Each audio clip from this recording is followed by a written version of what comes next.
വെറുക്കപ്പെടുന്ന കാര്യങ്ങൾ ദിനേന കണ്ടെത്തും, ദിനേന കണ്ടുകൊണ്ടിരിക്കും.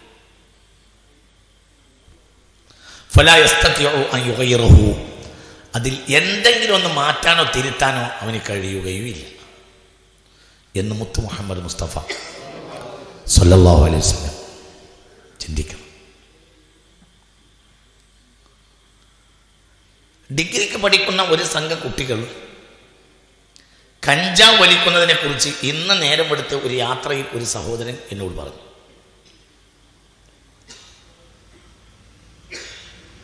അവർ കഞ്ചാവിന് അടിമകളാണ്.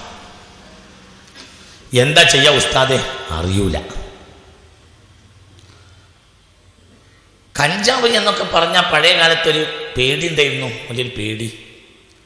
പക്ഷേ ഇപ്പോഴുള്ള കൗതുകം കഞ്ചാവ് എന്ന് കഞ്ചാവിന് പറയില്ല എന്നതാണ്. വളരെ ലോക്കലായ ലളിതമായ പദങ്ങൾ പറയാം. ചില പദങ്ങൾ ആ കുട്ടി എനിക്ക് പറഞ്ഞു തന്നു, ആ ചെറുപ്പക്കാരൻ. ഞാനത് ഈ നല്ല സദസ്സിൽ പറയുന്നില്ല, അള്ളാഹു കാക്കട്ടെ. എൻ്റെ മനസ്സ് പെട്ടെന്ന് മുത്ത് മുഹമ്മദ് മുസ്തഫ തങ്ങളുടെ ഒരു ഹദീസിലേക്ക് പോയി. ഞാൻ ആ യാത്രയിൽ അവനോട് പറയുകയും ചെയ്തു, മോനെ, മുത്തുനബി ഇങ്ങനെ പറഞ്ഞിട്ടുണ്ട് സല്ലല്ലാഹു അലൈഹി വസല്ലം, മുസ്കിറായ വസ്തുക്കൾ ഒരു കാലഘട്ടത്തിലെ അന്ത്യനാൾ എടുക്കുമ്പോൾ ജനങ്ങൾ ഉപയോഗിക്കും, പുതിയ തലമുറകൾ. വയസ്മൂനഹാ ബിഗൈരി ഇസ്മിഹാ, അതിനില്ലാത്ത പേര് അതിനവർ ചേർത്ത് കൊടുക്കും. ഫയശ്റബൂനഹ, എന്നിട്ട് അവരത് ഉപയോഗിക്കും. കഞ്ചാവിന് കഞ്ചാവല്ലാത്തൊരു പേര് പറയാം, കള്ളിന് മനസ്സിലാവണില്ലേ, കള്ളല്ലാത്തൊരു പേര് പറയാം. ഫയസ്മൂനഹ ബിഗൈരി ഇസ്മിഹാ ഫയശ്റബൂനഹ എന്ന് മുഹമ്മദ് മുസ്തഫ. അവരത് ഉപയോഗിക്കുമ്പോൾ ഒരാൾ കേട്ടാൽ അവർക്ക് തന്നെ ചില പദങ്ങൾ നമുക്കൊരു അവജ്ഞ ഉണ്ടാക്കും. നമ്മൾ അതിലകപ്പെടുന്നതിൽ നമ്മുടെ സബ് കോൺഷ്യസ് മൈൻഡ് നമ്മെ പ്രതിരോധിക്കും. എന്തുകൊണ്ട്? അത്ര വളരെ മോശപ്പെട്ട പദമായിരിക്കും അതിനുപയോഗിക്കുന്ന പദം. അപ്പം ആ പദം അത് സമൂഹത്തിലുള്ള നിലനിൽക്കുന്ന കാലത്തോളം ആ പദത്തിൽപ്പെട്ട ഒരു കാര്യം ഉപയോഗിക്കുന്നതിന് നമ്മുടെ മനസ്സ് നമ്മളെ തടയും.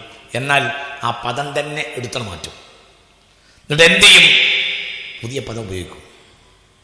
ആ പദങ്ങളാകട്ടെ സാധാരണ പദങ്ങളും ആയിരിക്കും. ഇതൊക്കെ ഇവിടെ പുലർന്നു. ആ കുട്ടി വണ്ടി ഒന്ന് സൈഡാക്കി, എന്നിട്ട് താടിക്കും കൈ കൊടുത്ത് കുറച്ചേരം എന്നോട് ഇങ്ങനെ പറഞ്ഞു, പടച്ചതമ്പുരാനെ, എത്ര കൃത്യമായ വർത്തമാനം മുത്ത് മുഹമ്മദ് മുസ്തഫ. അള്ളാഹു നമ്മളെ കാത്ത് രക്ഷിക്കട്ടെ. നിങ്ങളത് ചിന്തിക്കണം. അപ്പം എല്ലാ നിലയിലും ഭയാനകമായൊരു കാലഘട്ടം, എല്ലാ നിലയിലും ഭയാനകമായ കാലഘട്ടം. പിന്നെ പ്രബോധനം തന്നെ അട്ടിമറിയാം. എന്താ പ്രബോധനം അട്ടിമറിയൽ? പ്രബോധനത്തിൻ്റെ അടിത്തറയാകുന്ന മുൻഗാമികളായ സ്വാലിഹ്യങ്ങൾ കൊണ്ടുവന്ന രീതികൾ, അവരുടെ വാക്കുകൾ, അവരുടെ ആശയങ്ങൾ, അവർ കൈമാറി വന്ന സനാതന സത്യങ്ങൾ, അതെല്ലാം അബദ്ധവും നാശവും മോശപ്പെട്ടതുമായി അതിനെ തള്ളിക്കളയുക. എന്നിട്ട് എന്ത് ചെയ്യാം? എന്നിട്ട് പുതിയ ആശയങ്ങൾ ജനങ്ങളിൽ കുത്തിച്ചെലുത്തിക്കൊണ്ടിരിക്കുക. അള്ളാഹു നമ്മെ കാത്തു രക്ഷിക്കട്ടെ. ചിന്തിക്കുക. നരകത്തിന്റെ വാതിൽക്കൽ അന്ത്യനാളാകുമ്പോൾ പ്രബോധകന്മാർ വന്നു നിൽക്കുമെന്ന് മുഹമ്മദ് മുസ്തഫ. വഅള് പറയുന്നവർ നരകത്തിന്റെ വാതിൽക്കലായിരിക്കും ഉണ്ടാകുക. വലിയ ഒരു ശതമാനം വഅള് പറയുന്നവരെന്ന് പറഞ്ഞാൽ ആയത്തു അതി തോതി പറയാം. എവിടെ നിന്നിട്ട്? നരകത്തിന്റെ വാതിൽക്കൽ നിന്നിട്ട്.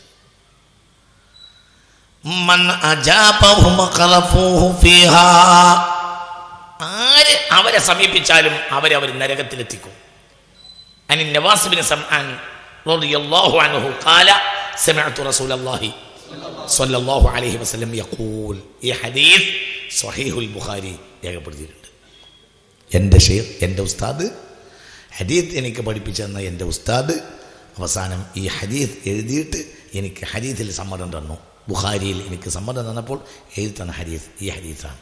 ഇതാണ് ഞാൻ നിനക്ക് തരുന്ന ഹദീസ്. ബുഖാരി ഓതി തന്ന് പിന്നെ ഈ ഹദീസിൽ സമ്മതവും പ്രത്യേകിച്ചൊരു സമ്മതവും തന്നു. ഇത് അവസാന കാലഘട്ടത്തിൻ്റെ ഹദീസാണ്, ശ്രദ്ധിച്ചോ എന്ന് പറയുകയും ചെയ്തു. അള്ളാഹു നമ്മളെ കാക്കട്ടെ. വളരെ ചിന്തിക്കണം. ഇതൊക്കെ നമ്മളെ കുട്ടിക്കാലത്ത് ഇങ്ങനെയൊക്കെ നടക്കുമ്പോൾ ഇതിൻ്റെയൊക്കെ സംഭവം എന്തായി മാറും എന്ന് നമുക്കറിയുമായിരുന്നില്ല. ഇന്നത്തെ അവസ്ഥ എന്ന് പറഞ്ഞാൽ പരിതാപകരവും ഭയാനകവുമാണ്. ചിന്തിക്കുക. അപ്പോൾ നിങ്ങൾ ഒരു ഒരു ആയത്തും ഹദീസും കേൾക്കുന്നിടത്തേക്ക് പോകാൻ വയ്യ. എന്തുകൊണ്ട് പോകാൻ വയ്യ? മൻ അജാബഹും ഖദഫുഹു ഫീഹ.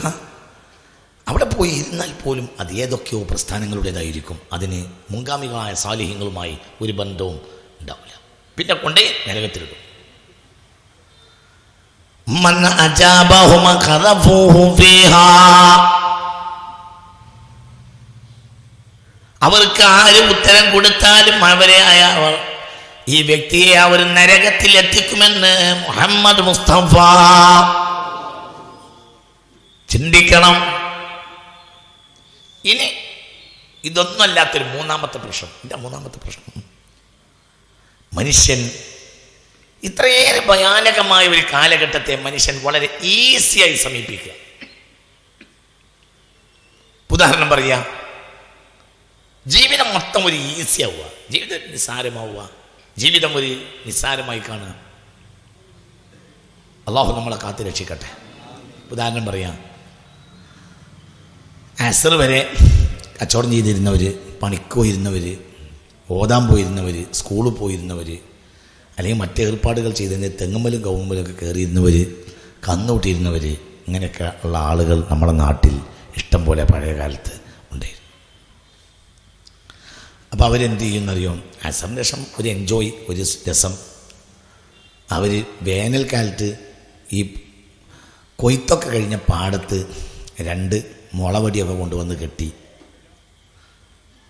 എല്ലാവരും കൂടെ, ചെറിയ കുട്ടികളാണെങ്കിൽ അത് നല്ല ഉണങ്ങിയ എന്താ പറയുക വായൻ്റെ ഇലയൊക്കെ കൂട്ടിക്കെട്ടി അതൊക്കെ താളനിബദ്ധമായ ഒരു കലാപരമായ ശൈലിയിലൊക്കെ അത് കെട്ടി മനോഹരമാക്കി അങ്ങനെയൊക്കെ അതും കൊണ്ടൊരു പന്തളി നടത്തും. അസറിന് ശേഷം ഒരു 5 മണി 5:30 മണി 5:45 ആവില്ല, 5:05 ആകുമ്പോഴത്തേന് കളി അവസാനിക്കും.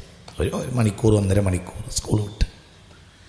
വലിയവരാണെങ്കിൽ അവർ പിരിവൊക്കെ നടത്തിയിട്ട് ഒരു പന്തുണ്ടാക്കി, അതിൽ കുറച്ച് വയസ്സന്മാരും മധ്യവയസ്കന്മാരും ഒക്കെ കൂട്ടത്തിൽ അത് ചിലപ്പോൾ ഒന്ന് കണ്ടു നിൽക്കുകയും ചെയ്യും. കുട്ടികളെ പന്ത് കളി, ആ പന്ത് കളി കണ്ടു നിൽക്കണവരെന്നെ ഒരു 5:05 മണിയായി കഴിഞ്ഞാൽ നിർത്തിക്കളി ബാങ്ക് കൊടുക്കാനായി പോയി കോളി എന്ന് പറയും. അപ്പോൾ അത് നിൽക്കുകയും ചെയ്യും. ഇല്ലേ? അങ്ങനെ തന്നെയല്ലേ പറയാ? അങ്ങനെയല്ലേ? നിങ്ങൾ ചിന്തിക്കുക. എന്നാൽ ഇന്നത്തെ സാഹചര്യം എനിക്കറിയോ? ഇന്നലെ ഞാൻ രാത്രി 1 മണിക്ക് കോഴിക്കോട് ജില്ലയിൽ ഒരു സ്ഥലത്തൂടെ യാത്ര ചെയ്യാം. രാത്രി 1 മണിയാകാൻ നേരത്ത്, 12 കഴിഞ്ഞിട്ടുണ്ടാവും, 1 മണിയാകാൻ നേരം, 1 മണി തന്നെ ആയിരിക്കും. 1 മണിയാണ് ആയിരിക്കുന്ന ഇവനും എൻ്റെ കൂടെ ഉണ്ട്.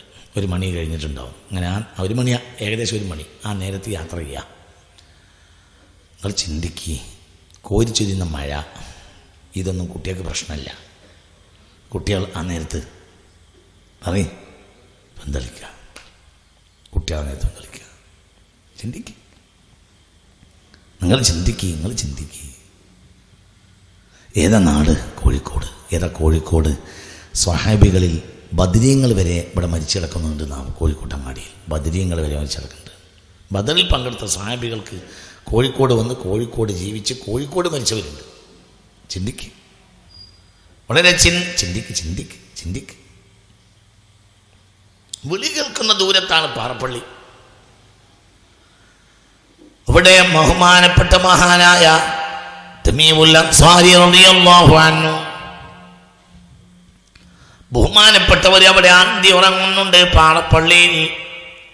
പുണ്യ മുഹമ്മദ് മുസ്തഫ സല്ലല്ലാഹു അലൈഹി വസല്ലമെ ത്വലഅൽ ബദറു അലൈനാ മിൻ തനിയാത്തിൽ വദാഇ വജഅബ ശുക്രു അലൈനാ മാദാ ലില്ലാഹി ദാഇ അയ്യുഹൽ മബ്ഊതു ഫീനാ ജിഇത ബിൽ അംരിൽ മുതാഇ ജിഇത ശറഫ്തൽ മദീന മർഹബാ യാ ഖൈറ ദാഇ യാ നബി സലാം അലൈക്കും യാ റസൂൽ സലാം അലൈക്കും യാ ഹബീബ്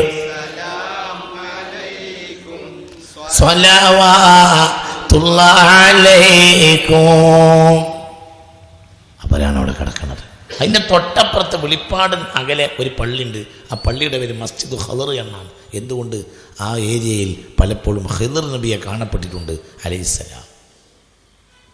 ഈ കടപ്പുറത്ത് ചരിത്രത്തിൽ പലരും ഖിദർ നബിയെ കണ്ടിട്ടുണ്ട്. മഹാനായ സയ്യിദുനാ ഖദർ അലൈഹിസ്സലാം. ആ നാട്ടിൻ്റെ കഥപ്പി പറയുന്നത്. അള്ളാഹു നമ്മളെ കാത്തുരക്ഷിക്കട്ടെ. വളരെ ചിന്തിക്കണം, വളരെ ചിന്തിക്കണം. പണ്ട് അസം മുസ്ലിയർ പാണ്ടിക്കാട് അങ്ങാടിയിൽ 978 ഞാനന്ന് മദ്രസയിൽ പഠിക്കുന്ന വിദ്യാർത്ഥിയാണ്. എൻ്റെ ഉമ്മാൻ്റെ നാടാ പാണ്ടിക്കാട്. സംസാരിൽ ഇങ്ങനെ കണ്ണടച്ച് പിടിച്ച് വെള്ളം അറിയും. നല്ലൊരു നല്ല നിറഞ്ഞ വർത്തമാനങ്ങൾ പറയും. നല്ലൊരു മനുഷ്യനായിരുന്നു. അള്ളാഹു അവർക്കൊക്കെ മൗഫറത്ത് കൊടുക്കട്ടെ. ഷംസുൽ ഉലമയുടെ അനുജൻ പാണ്ടിക്കാട് ഒരു പ്രശ്നം, ഒരു വഹാബികളുമായി ബന്ധപ്പെട്ട ഒരു പ്രശ്നത്തിന് മറുപടി പറയാൻ വേണ്ടിയിട്ട് ബഹുമാനപ്പെട്ട അസം മുസ്ലിയർ വന്നിട്ട് വളരെ ഇഖ്ലാസിൻ്റെ ഒരു വയല് പറഞ്ഞത് എനിക്ക് ഓർമ്മയുണ്ട്. അപ്പോൾ അങ്ങനെ കണ്ണടച്ചൊരു വയല് പറഞ്ഞു. ഞാനത് വല്ലാതെ എൻ്റെ മനസ്സിനെ സ്വാധീനിച്ചതാണ്. എന്താ പറഞ്ഞത്? അന്ത്യനാളടുക്കുകയാണ്.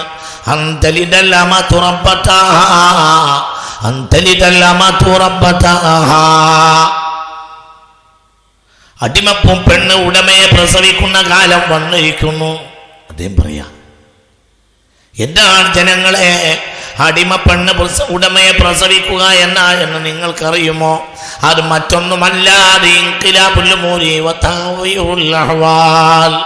കാര്യങ്ങളെല്ലാം അട്ടിമറിയലാണ്.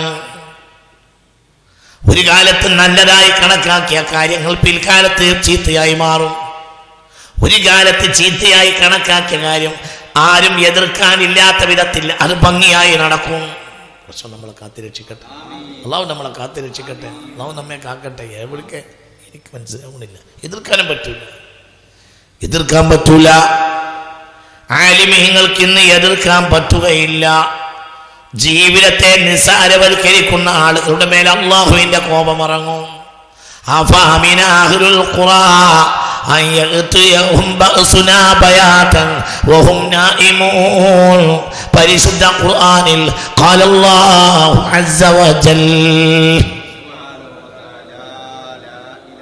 നിങ്ങൾ രാത്രി ഉറങ്ങിക്കഴിയുന്ന രാത്രികളിൽ ഇങ്ങനെ നിങ്ങൾ ഉറങ്ങിയിട്ട് നിങ്ങൾ നിർഭയരാകുമെന്ന് വിചാരിക്കുന്നുവോ? എന്തിനാ രാത്രി ഉണ്ടാക്കിയത്? ഉറങ്ങാൻ. എന്നിട്ട് ഉറങ്ങൂല പോലെ കുറ്റം പറയാം. നിങ്ങൾ എൻ്റെ കൂടെ അല്ല. ഉറങ്ങണ മോശമാണോ? പറയും മനുഷ്യന്മാരെ. രാത്രി എന്തിനുണ്ടാക്കിയത്? ഉറങ്ങാൻ ആയത്തിലുണ്ട്. വജഅൽന നൗമക്കും സുബാത വജഅൽന ലൈല ലിബാസ വജഅൽന നഹാറ മഅശ. അപ്പുറത്തെ താഴത്തായത്തിലുണ്ട്, അമ്മ സൂറത്തിലുണ്ട്. രാത്രി ഉണ്ടാക്കുന്നത് ഉറങ്ങാനാണ്. അറാഫിൽ പറഞ്ഞത് എന്താ? ഫഅമിനാഹുൽ ഖുറാ അൻ യഅതിയഹും ബഅസുനാ ബയാതൻ വഹും നായിമൂൻ.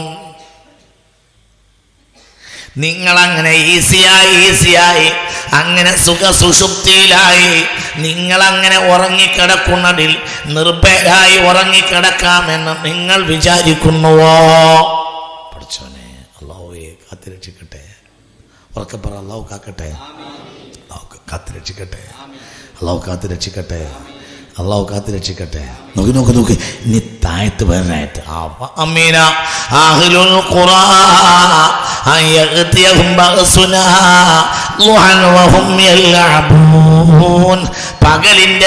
പകലിന്റെ തുടക്കത്തിൽ അഥവാ പകലിന്റെ തുടക്കത്തിൽ പൂർവാഹനത്തിൽ അഥവാ നിങ്ങൾ ചിന്തിക്കണം, ഉച്ചക്ക് മുമ്പുള്ള സന്ദർഭത്തിൽ അതിനല്ലേ ളുഹാന്ന് പറയാ. ആ നേരത്ത് നിങ്ങൾ കളിച്ചുകൊണ്ടിരിക്കുമ്പോൾ അള്ളാഹുവിന്റെ ശിക്ഷ നിങ്ങൾക്ക് വരില്ല എന്ന് നിങ്ങൾ വിചാരിക്കുന്നുവോ? ഉച്ചക്ക് മുമ്പ് കളിച്ചാൽ പോലും പറയാ കളിച്ചൂടെ. ളുഹ മനസ്സിലായില്ല? ളുഹ സൂര്യൻ ഉദിച്ചുയർന്ന് ഒരു കുന്തത്തിന്റെ കതിർ മനസ്സിലായില്ല. ആ സമയം മുതൽ ഏകദേശം ളുഹർ വരെയുള്ള സമയത്തിനാണല്ലോ എന്ത് പറയാ? ളുഹ എന്ന് പറയാ. അവ അമിന അഹ്ലുൽ ഖുറ, ആ ഗ്രാമവാസികൾ നിർഭയരായി ഇരിക്കുന്നുവോ. ആ യഅ്തിഹും ബഅ്സുന ളുഹൻ, ളുഹ നേരത്ത് നമ്മുടെ ശിക്ഷ അവർക്ക് വരൂല എന്ന്.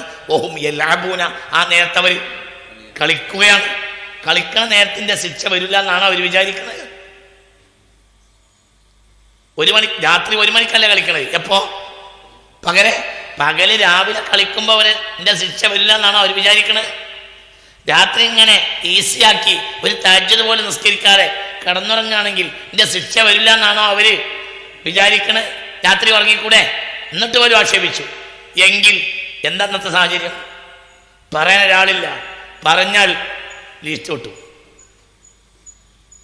വളരെ പറഞ്ഞിട്ട് കാര്യമില്ല. പടച്ചോൻ നമ്മളെ കാക്കട്ടെ. മനസ്സ് തുറക്ക് മനുഷ്യന്മാരെ. ഇതൊരു ഭയാനകമായ കാലഘട്ടമാണ്. ഇതൊരു വല്ലാത്ത കാലഘട്ടമാണ്.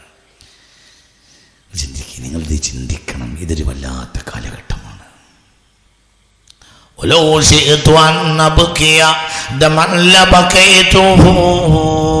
ഒരു കവിയുണ്ട് പറയുന്നു,